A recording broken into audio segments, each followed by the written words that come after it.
Guna mengantisipasi bencana kebakaran hutan dan lahan di Sumatera Selatan, Lanut Sri Mulyono Herlambang segera mengajukan ke Mabes TNI Angkatan Udara untuk penyediaan heli waterbombing serta pesawat khusus yang akan melakukan operasi modifikasi cuaca.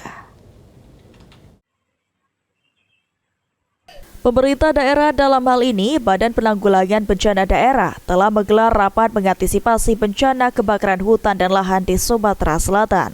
Setelah rapat tersebut dilakukan, dalam waktu dekat, Lanut Sri Mulyono Herlambang yang menjadi Satgas Udara akan segera mengajukan ke Mabes TNI Angkatan Udara untuk penyediaan heli waterbombing yang mengatasi karhutla di Sumatera Selatan. Selain itu disampaikan oleh Lanut Sri Mulyono Herlambang, Kolonel Penerbang Zulfikri Arif Purba, pihaknya juga akan mengajukan ke Mabes TNI Angkatan Udara untuk penyediaan pesawat khusus yang akan berfungsi melakukan operasi modifikasi cuaca.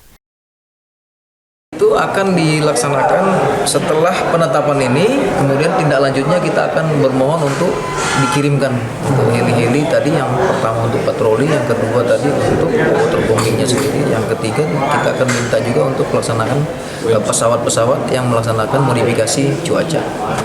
Dalam penanganan kebakaran hutan dan lahan, TNI Angkatan Udara masuk dalam Satgas Udara mempunyai 3 aspek yang harus dikerjakan, yaitu patroli melalui udara, lalu pemadaman, serta melakukan operasi modifikasi cuaca. Tim Liputan PAL TV.